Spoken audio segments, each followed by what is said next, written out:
The Jacksonville Jaguars just took down the Kansas City Chiefs kingdom. They ended it. But the question is, are the Jacksonville Jaguars and Trevor Lawrence on the rise? Are they true contenders in the AFC? Have they arrived? They have to, because the AFC and everything we expected coming into this year is not where we are. No. There was a total conversation, and rightfully so, we participated in it, that the AFC was loaded and that the NFC was going to be the inferior conference.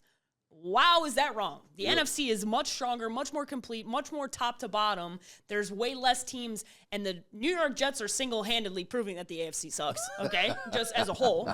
And then you've got the title contenders, the two favorites coming into the year, the Kansas City Chiefs and the Baltimore Ravens can't win a football game. Yep. So, yeah, they are. The only problem is the Colts are in their division.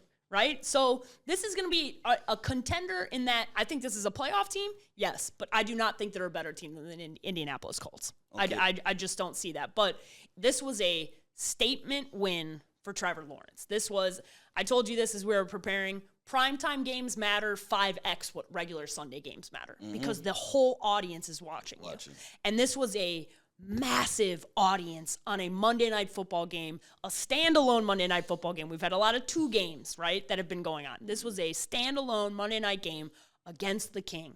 And the prince knocked the king off the throne and said, nah, this is my kingdom now. And Trevor showed me a lot.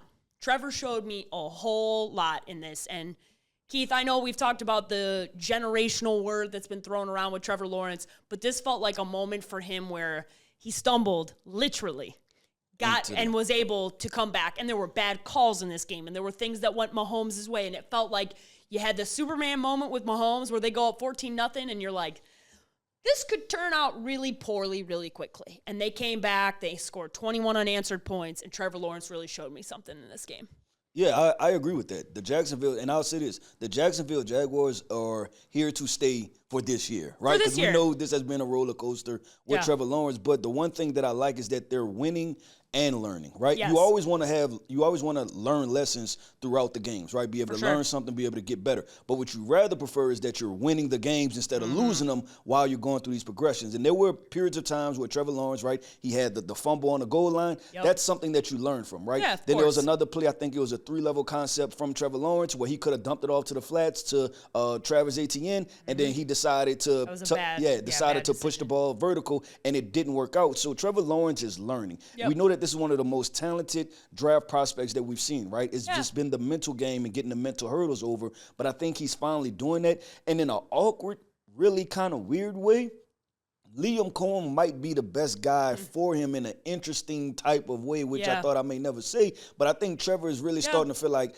I own this situation. Yeah. This is mine, right? And I can go out and make the mistakes I need to make and still also keep my job. I don't have to worry about an egotistical coach worrying about if he'll pull me or yelling at me or cussing me out. I could just play relaxed, play free. And we know, learning Trevor Lawrence through the draft process, that's kind of who he is as a person, right? He wants to be able to go out there, have fun, like really do this for the love of the game and not for all of the other antics. So I think the Jags are here. One thing we didn't foresee, and you talked about it just a couple minutes ago, was the AFC South. I think they may be the only division with 2 teams that have 4 wins. Yeah. That is not anything we've foreseen. No. And we sure as hell didn't foresee these 2 teams, right? We didn't foresee the Texans not playing as well. Sitting there 2-3, I think. Yeah, the Texans obviously coming off a huge win against the Ravens, but that has been a lackluster offense. And then they put it all together against the Ravens defense, but everybody's put it all together against the Ravens defense. Yep. So, I think the AFC South is obviously the biggest surprise here,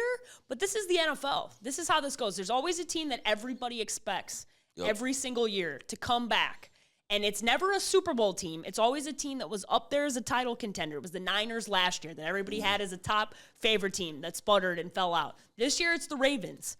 And there's also, though, this Chiefs team. And that's where I want to go next because I think, obviously, Trevor Lawrence showed us he had a statement win. Yeah. We talked about Heisman moments. This was the equivalent on the NFL side. This was a statement victory. I said the prince toppled the king. That's going to be the headline. And the reality is the Jacksonville Jaguars have not played on primetime very often. So this was a big moment for him.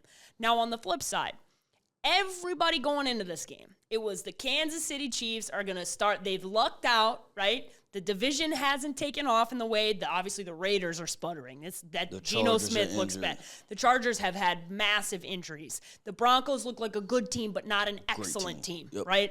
And so we're looking at this Chiefs team going, okay, they put the Jags away, and they're just going to be coasting. When they went up 14-0, we was I thought it was over with. Book the AFC Championship. 100%. I said book the Super Bowl. Literally, I'm looking at Mahomes do the Superman in the camera, and I was like, oh boy, this is trending in a direction that I do not like, right? So for the Chiefs specifically, what does this loss mean for them? Because now they're 2-3.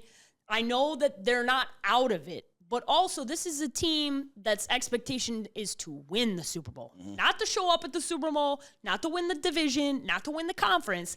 That's the expectation. So falling short of that is a failure. What does this loss mean for them? Yeah, for the Kansas City Chiefs, this loss means that nobody no longer fears you, right? Yeah. And that means that now your talent has to really show out. And then you look at this Kansas City Chiefs roster, and you see that good team, but not great team, right? Yeah. And so every single week is going to be a dogfight for the Kansas City Chiefs. And I think right now they're looking at maybe you potentially win a division, right? But you're probably going to come in at the 4th seed in the AFC, and then you're going to have to scrap and fight. But the biggest overall arching thing for this Kansas City Chiefs team and what this loss means, this version of the Kansas City Chiefs is over after 2025. They need to revamp these weapons. They need to get better along the defensive line. They need to get better edge rushers. They're probably going to have to get better in the secondary because this was a team that were beating the Jacksonville Jaguars. Duval. They were beating them 14-0 and went on and lost this football game. Yeah. That lets you know that this Kansas City Chiefs team, they have issues. Yeah, they have a lot of issues. And I think you look at this team as a whole, and they've been piecing together running backs and receivers, and it always kind of came together in this post-Tyreek Hill era. As long as Travis Kelce was a top 3 weapon in the NFL. And Travis Kelce just celebrated his 36th birthday. Travis Kelce is one of the best tight ends that ever played football. But Father Time is undefeated. Yeah. And he is not the same player that he was 2 years ago. Yep. He's just not. And so now you're sitting here and you're watching him and you're going, it is glaringly obvious that you guys do not have a top 10 running back. You don't have a top 10 wide receiver. This is a problem. It's a problem because Patrick Mahomes can be special, but nobody is special enough to overcome not having enough talent around you.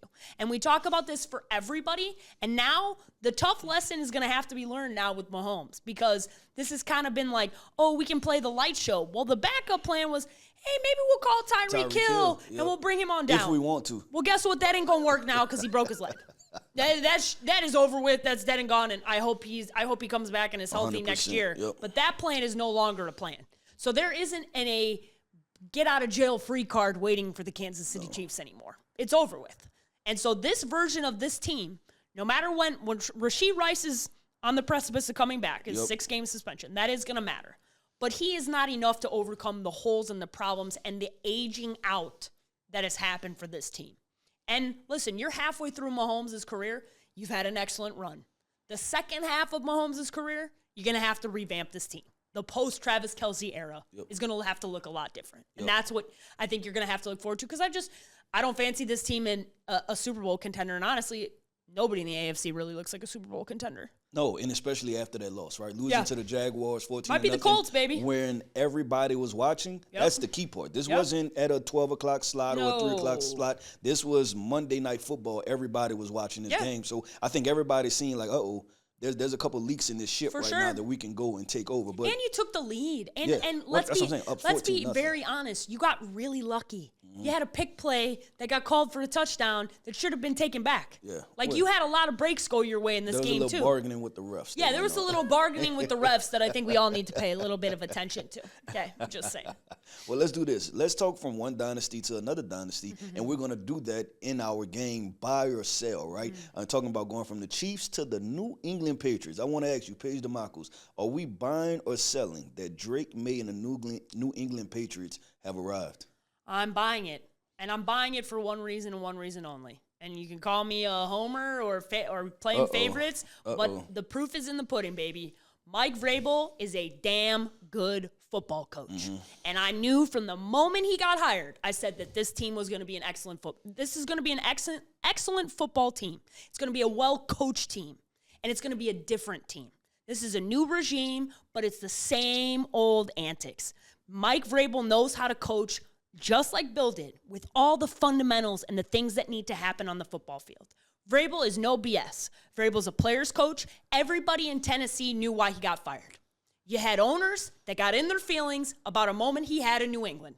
That's it. That's all. It had nothing to do with him coaching on the football field. It had everything with him going back to a place where he played football, won a lot of Super Bowls, and said a comment out loud that the owners of the Tennessee Titans did not like. Yep. Imagine what Cam Ward would be looking like with Mike Vrabel right now. Right, in Tennessee. Bet you want Mike Vrabel back right now, don't you, Tennessee? So I'm buying this one for a lot of reasons, but the number one reason I'm buying this is because Mike Vrabel has proven he is a damn good football coach. And now he's back in the place he wants to win more than anything. They're gonna figure this out, and Drake Maye could play. Yep. He could play. Yep. I'm buying the New England Patriots are here to stay. You chose Mike Vrabel. I'm going to choose Drake Maye on the offensive side of the football. They finally have an offensive identity. And it's been, since Tom Brady left, this has been all horrible. over the place. Yeah, it has been horrendous, right? And even former head coach Drake Maye, he got the defense in a solid place, but it was the offense. They were still trying to figure it out. And Drake Maye looked like, and I'm going to use Eddie Denard in this, he looked like he's one of those ones, right? To where he's making plays. We've seen him stiff arm a guy, fall into the ground, and throw the football. That's the plays that only 4 of the quarterbacks make in the NFL, right? And I'm talking about the Lamar Jackson, Patrick Mahomes, Josh Allen's, right? He made that type of football play. You've seen Stephon Diggs. Stephon Diggs, I think he's going to be able to say, you know what, I might take credit for 2 potentially Pro Bowl, All-Pro quarterbacks and helping their development, meaning that I helped Josh Allen get to a certain spot, and if Drake Maye becomes this Pro Bowl, All-Pro quarterback, then, hey, y'all might want to change the narrative on me as a wide receiver. So, but you're seeing Stephon Diggs step up, and then you're seeing this identity overall. They're tough. They're gritty. You don't go into Buffalo, right, at this time of year where they're Super Bowl contenders and everything else, and beat Buffalo without having identity, some type of toughness to yourself, right? And then also the key thing, having some type of talent. Yeah. And they have talent on side of that football. Yeah, and I think the key part that you bring up there is the talent component, but the toughness part. Yep. Some stuff that happens on football fields just comes down to who wants it more. Who wants it more, yep. There's a 1 inch, and who wants it more. Just play the Any Given Sunday speech and go get that 1 inch, baby. That's what you need to do. Yep, well, let's do this. We staying in the AFC East. Are we buying or selling that the Buffalo Bills are still AFC leaders? They're still the favorites. Yeah, I'm buying that. They're still the favorites. I didn't expect any team to surpass the 1972 Dolphins and win 17 games. Yeah. If you're going to lose games, losing them early on and figuring it out is usually a good sign. You're going to have to do that. It's the same thing with Philadelphia. Like I didn't expect any team to go 17-0. In the division, wins are always tough, no matter when they are. And Josh Allen's still functioning, still alive, still the quarterback. He's still here. As long as Josh Allen's still the damn quarterback in Buffalo, they're a contender. That's how I feel. Okay, I'm going to go this. I'm going to say yes, they're the favorites, but unfortunately, and Buffalo Bills fans need to hear this, y'all are favorites by default. And that's because everybody else isn't playing good football. But I also think y'all are favorites right now, but you should still be a little bit nervous.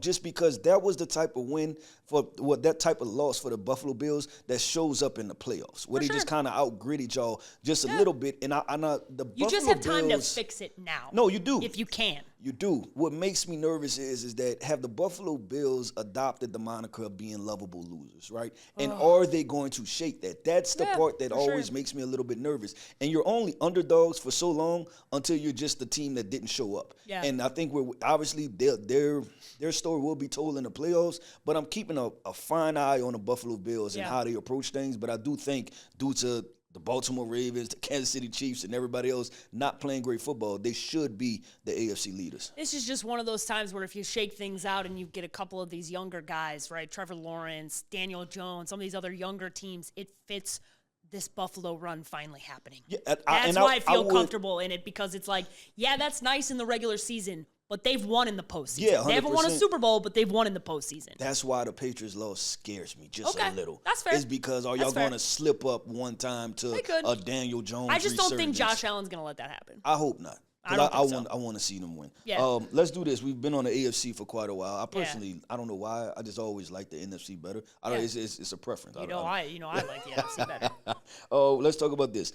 Do the Philadelphia Eagles have an offensive coordinator problem? Are we buying or selling? Buying. Buying. Anytime you go from averaging almost 30 rushes per game, and we looked at their first 4 games, it was something like 38, 33, 27, 35, and then you rush the ball 11 total times when you're up 18 or 16 points or 14 points. I got to question the offensive coordinator. What the hell are you doing? Right. What are you doing? And I know that they've been able to overcome this problem that happens. And usually it catches up to teams. And they haven't been caught up with where the offensive play caller or the defense, they lost Shane Steichen. They kept losing. They lost Kellen Moore this offseason. This one's catching up to them because they have a very young, inexperienced guy calling plays. And I think it's time for Nick Sirianni to take the ship. I think it's time. I think that's what needs to happen. I'm not saying that your offensive coordinator can't figure it out, but play calling is an art. It is very difficult. Yep. And you have a window of time that you are in to win another Super Bowl with your team that you have crafted right now. You cannot fumble it because you're trying to carry along a guy and teach him how to call plays on the fly. You can't give the ball to Saquon Barkley 6 times. It's unacceptable. Yep. It's unacceptable. I say the Philadelphia Eagles have an offensive coordinator problem, and the problem is confidence at the end of the day. Because you have to have the confidence that you can walk in the locker room and A.J. Brown 100%. And all these other players are pissed off, and you say, you know what? Run the damn ball, right? Yeah. That all of the media is coming at you and saying, oh, the Philadelphia Eagles, they have a great running attack, but their passing attack is not playing well. It doesn't matter. Run the damn football. Yeah. The problem is confidence, right? And you see this with young coordinators is because they start second-guessing themselves. Yeah, Philadelphia Eagles offensive coordinator, don't second-guess yourself. No. You have Jalen Hurts, a Pro Bowl quarterback. You have Saquon Barkley, an all-pro running back. You have A.J. Brown, Devontae Smith, and one of the best offensive lines and a really good defense on the other side that can help you out. Run the damn football. Rinse and repeat this process, right? And if everybody's complaining, let them complain while you run your way to another Super Bowl win, and then what are they going to say, right? So I think his issue was more confidence and then not believing in himself to stay down and stay to the core to be able to tell the players, I know what the hell I'm doing. So I think the issue is confidence. You got to block out the noise. Block out the noise. At the end of the day, you have to block out the damn noise and not running. I'm going to look right into the camera. Please give Saquon Barkley the ball. Please. Thank you. Please let Jalen Hurts run the football. I don't understand what happened. It's like you just decided to really lean into all the media narratives. Who cares? And that's the only thing. The only one you should listen to is us. Yeah. Everybody else doesn't matter. Let's do this. This one is probably going to be a little negative. But it's about that time, right? Let's talk about these New York Jets. Oh, boy. I want to ask this question. Buy or sell, the New York Jets are the worst team in the NFL. Buying. Have to. As much as I really love Justin Fields, and I want him to be successful. And I really like Aaron Glenn. But that all being said, your problem lies within your organization. I've called out Woody Johnson 1,000 times, and I'm going to keep calling him out until he starts acting differently. Yep. Because at some point, you got to stop doing the same thing and expecting a different result. You guys keep doing the same behaviors. You keep firing coaches. You keep trying. None of it adds up to structurally being a good franchise. And at a certain point, you've manifested this for yourself. Mm-hmm. This is what your team, your franchise, your fans, you guys all are so negative. We sat there and listened to fans just bitch right when they got Aaron Rodgers. I'm like, y'all manifested that injury. Yeah, y'all did. Because it's just like you don't know how to win. And you expected that Aaron Rodgers was going to teach you that, and now you're suffering the repercussions structurally within your franchise of giving the keys over to somebody who never told you or showed you he should be that guy, ever. Aaron's a special talent, but he has never been the guy that everybody points to and goes, great teammate. How many teammates on TV got to tell you he's not a good teammate before you listen? Yep. So I think when you look at this current version of the Jets, they're unwatchable, Keith. And that's when you saw that first game, how they have fallen. We watched that first game against the Steelers and we're like, man, maybe there's something here. It's gotten worse and worse and worse every week. And I feel bad for Aaron Glenn because I think this is going to be a one and done, Keith. Yeah.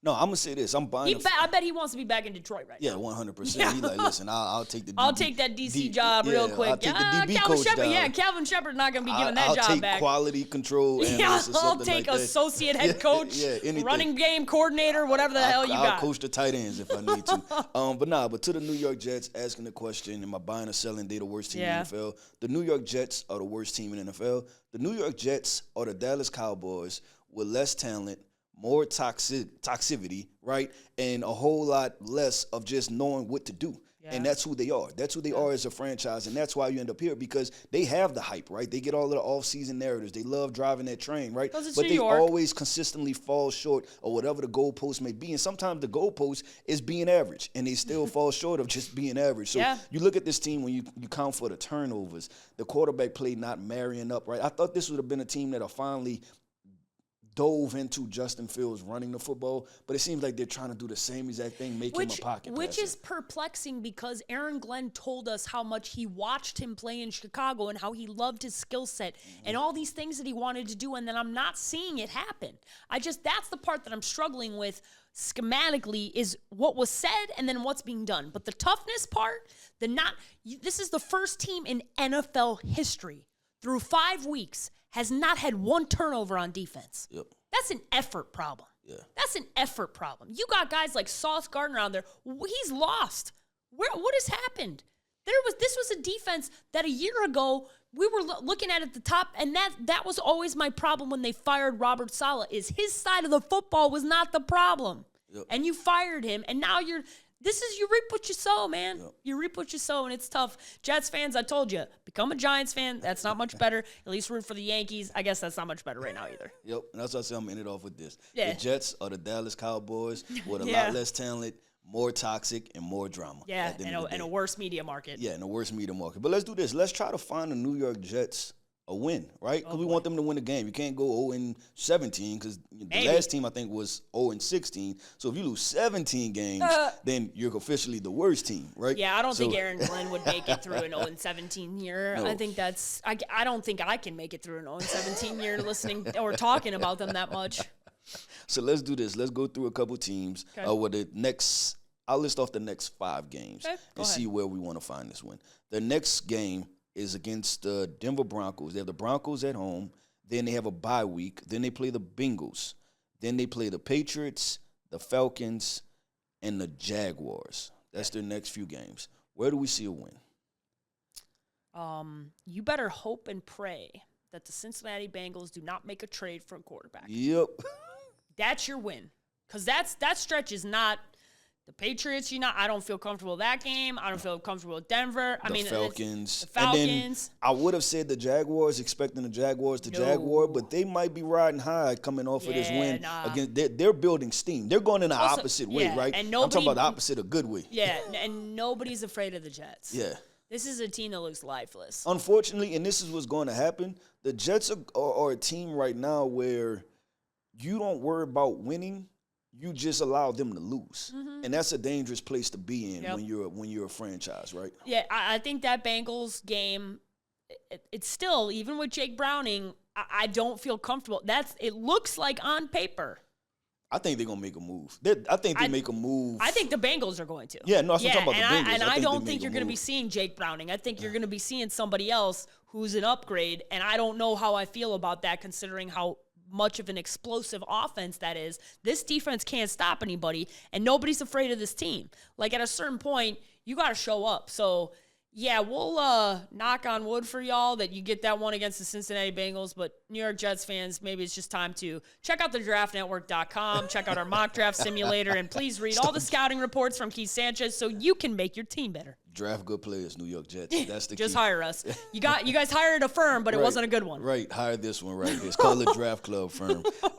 Let's have some fun with this. All right, there are 2 teams, both coached by Harbaughs, both suffering from injuries. Yep. Both have had disappointing losses thus far this season. I'm talking about the Los Angeles Chargers. I'm talking about the Baltimore Ravens. Paige Dimakos, who are you more concerned about, the Los Angeles Chargers or the Baltimore Ravens? The Baltimore Ravens. Okay. Not, to me, one, you don't even know if Lamar Jackson's playing in the next game. Yeah. Okay, so that's your first problem. Mm-hmm. Second of all, the Chargers still tied atop the division. They've already won multiple games in their division. They beat the Broncos. They beat the Raiders. This is a team. They beat the Chiefs to start the year. This is a team that's already won some games. The last 2 games haven't been great, but there's 3-2. Yeah. Last time I checked, that's a winning record. Yeah. The Baltimore Ravens have won how many games? 1. Yeah. 1. That's a problem. That's a big problem. It's a big problem, and it's a big problem because your defense has a lot of injuries. Yeah. A lot of injuries. And also, your defense, we're at a place now where people are talking about firing Harbaugh. Mm-hmm. Firing John Harbaugh, which, by the way, this show will never endorse, to be very clear. No. And he will get a job in 30 seconds. Yep. That is not the answer. Does the defensive coordinator deserve some of the criticism? Yes. 100%. But the coaching staff is not solely to blame. The players are to blame. They need to step up. They need to show up.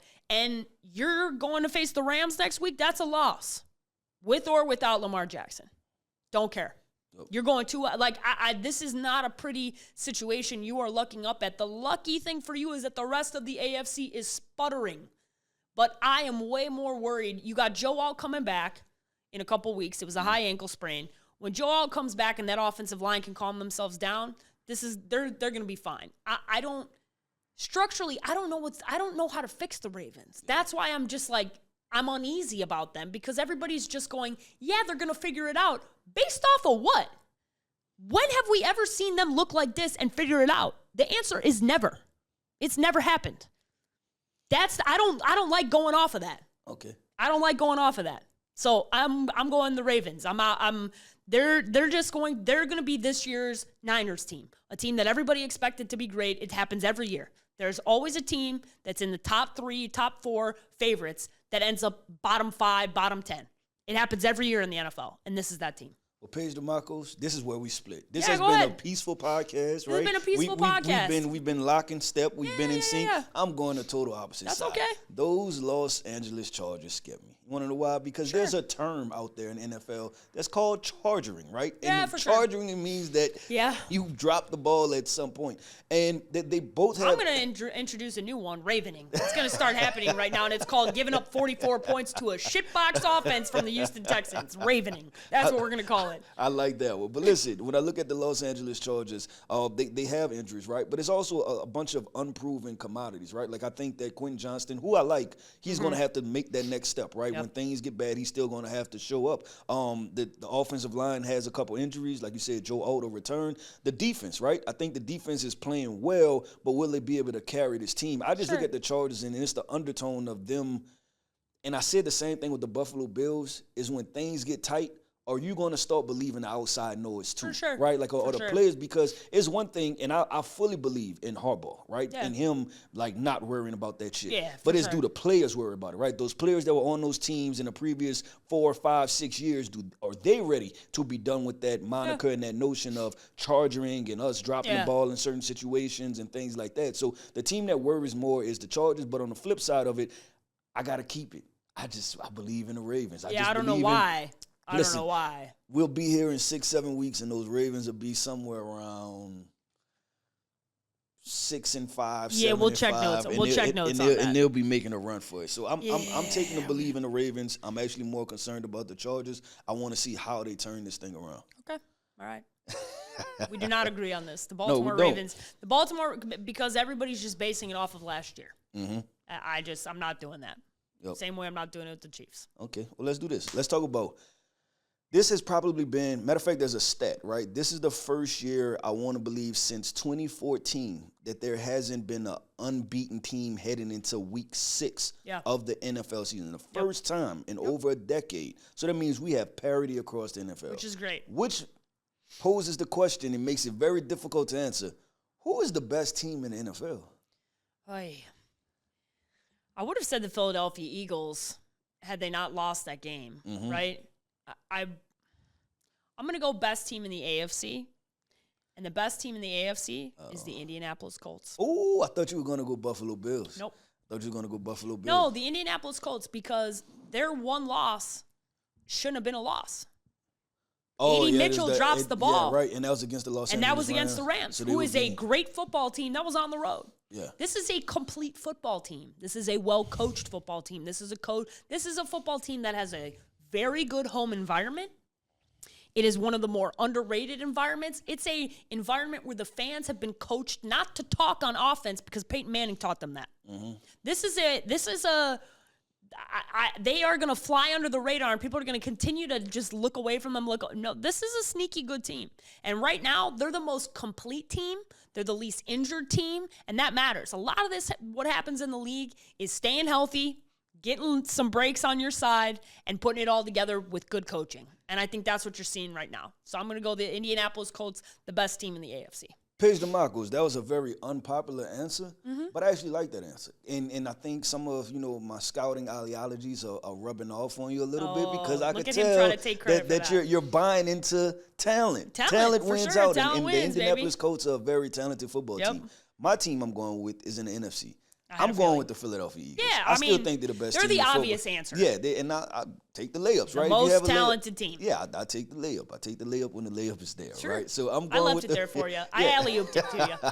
I'm going to go with the Philadelphia Eagles, and it's as simple as that, right? And I think their issue, like I said, is a coaching problem, which when you look at the Jalen Hurts and Devontae Smith and Saquon Barkley and his offensive line, I think at some point they will overcome that part, right? And talent will win out with that. They will overcome for the mistakes and allow the young coordinator to grow and figure himself out and get confidence, and maybe him and A.J. Brown go read the same damn book, right? They'll figure it out at some point. But I'm still going with the Philadelphia Let's Eagles. say no more reading of books, A.J. Brown. How about you just try to win football games? Yeah. That's my parting message for the Philadelphia Eagles. I like that.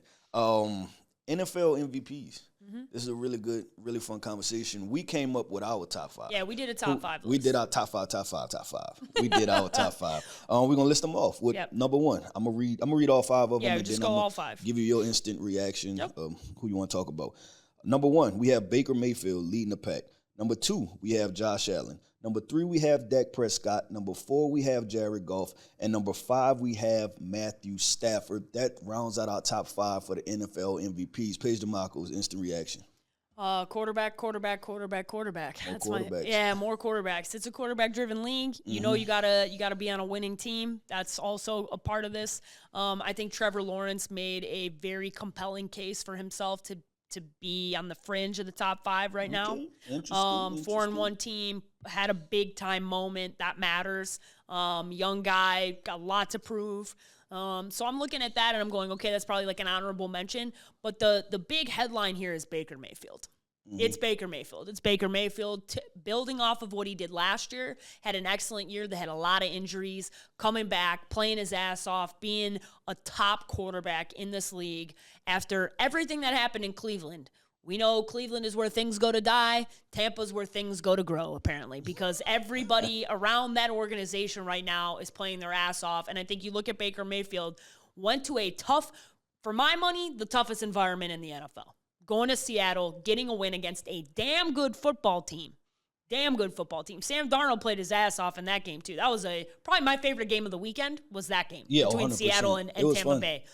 But Baker's putting it all together. He's putting it all together, and, man, Baker is definitely an energy guy, and he's got the energy and everything flowing in the right direction, and they're not even totally healthy yet. Yeah. So that's a scary sign for everybody else, and this is also one of those teams that's kind of still flying under the radar somehow. Yep, 100%. I'm gonna go Baker Mayfield too for the MVP. Like that, that's the big standout of this. And we have to flash back to only 3 years ago. Do we not remember when Baker Mayfield was with the Cleveland Browns? With the Cleveland Browns, Jameis Winston had a 30 for 30. Baker Mayfield had a 20 for 20 season, right? Which wasn't that great, and people were writing him off. Then he had to go to Carolina, was cut from Carolina, went to the Los Angeles Rams, came up in cleanup duty. This guy was almost out of the NFL, got to Tampa Bay, turned it around, and now he's on pace to be the NFL MVP. Yeah. What he has right now is the all of NFL, and I hope that fans are starting to pay attention to this, that all NFL coaching isn't equal. You don't have a guy that has a 20 for 20 season and is almost kicked out of the NFL, and then in 2 to 3 short years turns it around, and now he's the league leader for MVP.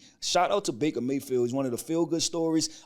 He's one of the best stories in the NFL, and much credit to him to be able to mentally turn yourself around and believe that you can play in this league and play at a high level. So I just want to give credit to Baker Mayfield. Yeah, I think the other thing you got to know is You got to know yourself. Yep. And I think Baker lost himself a little bit. Because Cleveland and Carolina get you to lose yourself, yeah, right? For sure. Everybody lose themselves in Cleveland. I agree with that, but he had that early success in Cleveland. Yeah. You remember? And he lost the plot a little bit. Well, because it's drama-filled, right? And for sure. But it's also, Bruce Arians has one of my favorite sayings. You can't have swag before substance. Yeah.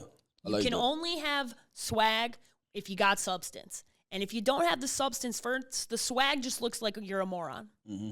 And that's like, you have to have substance before swag. And he got that messed up when he was in Cleveland. And it was because Cleveland had been so desperate for something good for so long that going to the playoffs felt like winning the Super Bowl, right? And that's what they did. And he had that one short year, and it was fun, and it was a good ride. But that organization is not well equipped to handle success. It's not well equipped to handle development, and it's not well equipped to handle mentally making any sort of strides, right? Quarterbacks. But also he is better being the underdog. That's who he's been his whole life. Right. His career, he plays well when he's the underdog. So he needs to remember, that's why Baker is still in that mindset. You saw him talking shit with a fan in Seattle. Keep that fire because that's who you are. That version of Baker, not the trench coat wearing Monday Night Football press conference Cleveland version of yourself that was dressing like GQ and acting weird.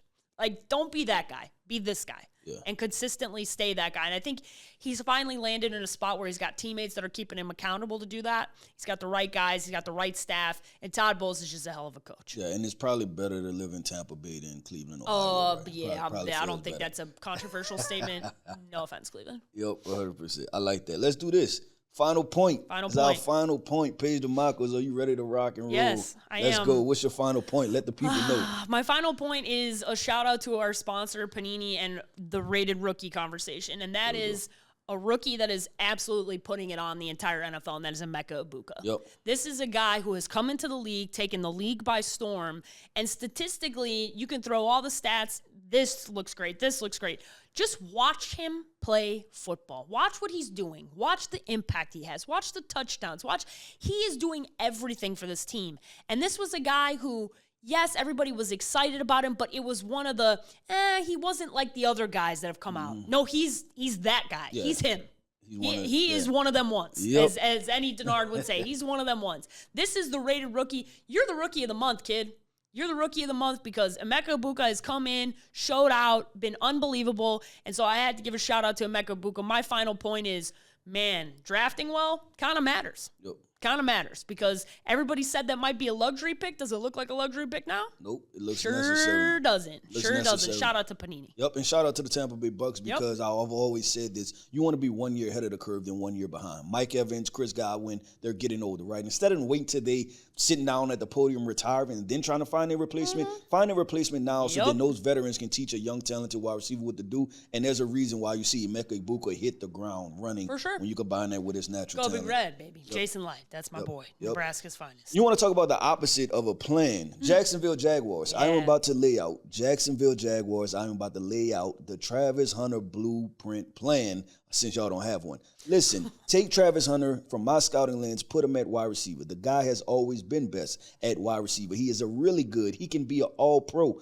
type of wide receiver. We see the play that he made against the Kansas City Chiefs going up and over two defenders. It's simple. Cut the film on. This guy's a dynamic playmaker who can make people miss in space, and he has natural ball skills. We watched this guy at Colorado catch every ball, pro day, with no gloves on at all, and looked comfortable. He is a wide receiver. He has the opportunity to be y'all wide receiver one, right? Let him develop Trevor Lawrence. What y'all doing now is not helping out this situation at all, him splitting reps. So put Travis Hunter at wide receiver. Let him stay at wide receiver for the rest of his rookie year. And if you want to sprinkle in defensive snaps next year, you can start to do that. But Travis Hunter blueprint plan is to put him at wide receiver. He needs to play wide receiver, and you need to give him the opportunity to learn the offense because there was multiple times during Monday Night Football where you saw Trevor Lawrence have to walk over to Travis Hunter to tell him what the play was, bring him over to the coaching staff, didn't know where he was, didn't know where to line up. That's not because Travis Hunter doesn't know what to do. It's because Travis Hunter is being split into two. Yeah. You can't do it. It's not going to work. It's not because he's not talented enough. There's a lot of guys who are talented enough to play both sides. Yep. A lot. He just needs to focus on the side of the football you guys very clearly need him at. Mm-hmm. You guys need him to be your number one wide receiver. Yeah. Nobody wants to be the number one. Travis does. Let him be, let him learn, let him cook. There we go. Let him cook, let us cook. That wraps up Draft Club. Listen, I'm Keith Sanchez. That's Paige Dimakos. This is Draft Club, Players Only.